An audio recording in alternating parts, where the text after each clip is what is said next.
Hey, nerdy sports fan here, and we're getting into the NFC South now for postseason preview. So, obviously, the postseason's going on already. Some of the outstanding free agents that were available at the end of this past season are signing with teams, but the big boy free agency period hasn't started yet. The NFL Combine hasn't started yet. The NFL Draft hasn't started yet, and that's the meat of the situation. So, let's dig into these teams. We've got, first on the list, Tampa. Tampa Bay is a bit of an enigma, mostly because their fan base and the rest of the country don't agree on whether or not they have a quarterback. Most of people outside of Tampa, if you're paying attention to football, you understand 30 interceptions is a bad thing. And yeah, the guy led the league in passing yards. That's great. He led the league in interceptions. That's terrible. And look, leading the league in passing yards and having a good touchdown to interception ratio usually means you're deep in the playoffs. He doesn't have a touchdown to interception ratio that's anywhere near what you want it to be. Generally, you want it to be over 2-1. Right now, it's 1-1. That 1-1, it's giving the other team more opportunities, and that's why you're losing. All right? Combine that with the pass defense being god-awful. And you have to track meet every single team. Well, other teams are not built where they need to depend on a track meet. Some of these teams have really good pass defenses, really good pass rushes, which usually spells bad news for Tampa. And they got trounced in a lot of games. Now, they did really well towards the end of the season. They're getting better in the system that Bruce Arians put in. Their run defense was stout all year. There's positive things you can note about the team, just not enough. Well, they've got about $85 million in cap space, at 84.9 to be precise. And that can clear up a lot of these problems. Issue is, again, nobody knows what they have in Jameis Winston. If you claim to know, you're a fan or a hater. It's that simple.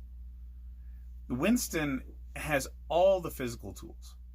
And seemingly, he has the locker room on his side. He's got the leadership capability.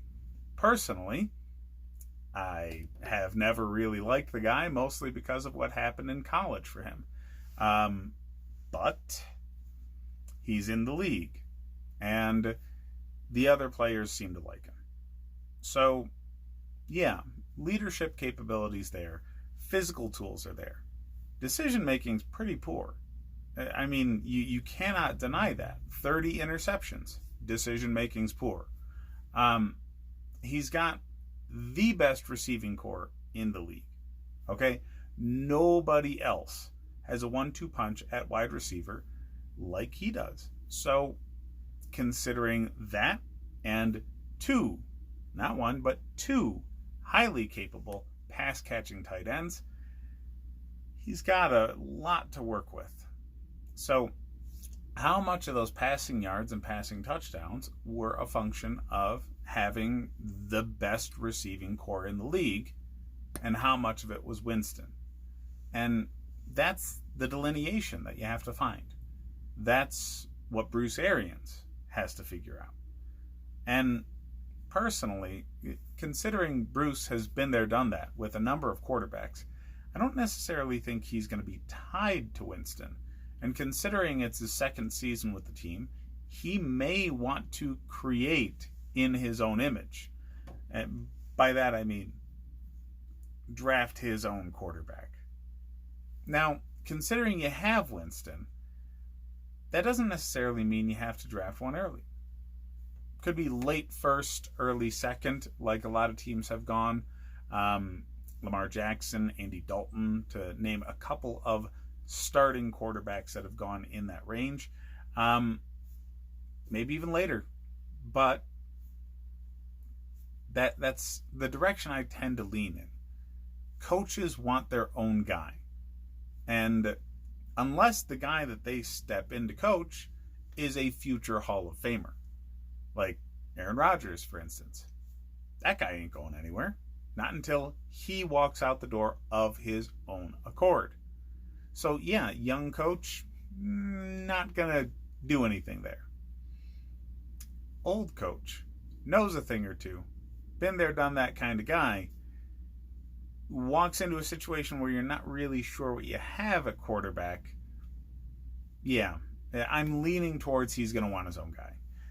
How they decide to do that, it's probably going to be a drafted guy. It's probably not going to be a top tier drafted guy. It's probably going to be second to third round developmental kind of situation where you still have Winston starting next year and your guy comes in afterwards. So a lot of this $84 million is going to be spent on the rest of the team. What are you going to do with Shaq? You know, Shaq Lawson is not Shaq Lawson. Sorry. Shaq Barrett. That guy. Yeah. Either way. No, it is Shaq Lawson. So Shaq, you need a new deal for your defensive end. Okay? He led the league in sacks for a great portion of the season, and he's really your only pass rush. You need more pass rush. Okay? Your pass defense was god-awful, and a good amount of that was lack of pressure from anyone other than Shaq. Okay? So get another end on the opposite side that complements that. Get some sort of rotational defensive line depth that can create pressure consistently. Linebacking core, you need linebackers that cover. And it really hurts that you lost Quan Alexander. All right? You have a linebacker. You need a couple more. And look, the defensive secondary is atrocious. There's no way this defense should have been as bad as it was, considering how good they were at run D. They could not stop the pass at all. So anything you can do to make that situation better is an upgrade. So better corners, better safeties, linebackers that can cover, and more pass rush. Let's not forget that Winston still doesn't have an offensive line in front of him. And, you trotted out, I don't know, a bunch of homeless people you picked up at the bus stop from, for your running back core. So, yeah, the only thing this team has going for it is the receiving core, for certain. A lot of people are high on Winston. A lot of people are low on Winston. Nobody knows what they actually have in him. All other areas of the team can stand to be addressed. Everything. You've got $84 million to do it with. So some of that's going to have to come via draft. Some of it's going to have to come via free agency. Personally, I appreciate the model of filling the roster holes in free agency and then just drafting the most talented dude you can get your hands on. Pigeonholing yourself into drafting for a needed position typically pushes you in the direction of we got a guy, we didn't get the guy. Yeah, it's never good. You end up missing out on top tier talent because you were fishing for a particular position. That's how a lot of draft busts happen. Okay, as a Bills fan, when I watched them draft J.P. Lossman because they couldn't get Ben Roethlisberger, yeah, that hurt. That really hurt. That was terrible. So you don't want to do that. Okay, so your offensive line help, you got to go after Scherf hard. All right, he's the best offensive lineman available. You don't really have a tackle available, and that's a need position, so you're going to have to draft a tackle. You did too much winning to guarantee some of the better tackles are going to be available to you, but I think you're drafting high enough that one of the top 4 or 5 tackles will be there. It may involve some trading. So either trading up to get a guy you really, really like, or trade down a few spots and just take the last one that's available, the top 4, and build up some more picks, because you do have depth issues that you have to address. So I'm really interested in what year 2 of the Bruce Arians era is going to be. A lot of personnel shifting has to happen this offseason. They did not do enough to build the roster the way Bruce wants to run things last offseason. You can't. Okay? Every coach needs at least 2 off seasons to really fully mold the roster the way they want, sometimes 3. That's why these 3-year contracts are really the gold standard for coaches. By year 3, if you don't have it figured out, now you know that the guy's not going to work out. But it's so drastically dependent on the quarterback position. It's insane in the case of Tampa Bay here. So let me know what you guys think. I personally think Winston can definitely be upgraded, but he's likely their best option moving forward this coming season. They may draft a second-round quarterback or a late first-round quarterback, but I really doubt it. Honestly, I think they're going to hold out for next year's draft and really just hope that Winston can put things together in year 2 of Arians' system.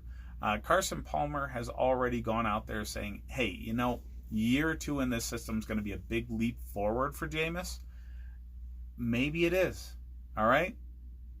But their best possible chance is Jameis gets better, because a rookie's not going to step in and do phenomenally. And I don't know, the top tier free agent quarterbacks, are they really a huge upgrade to Jameis Winston? You would have to have them learn the offense, which Winston already does.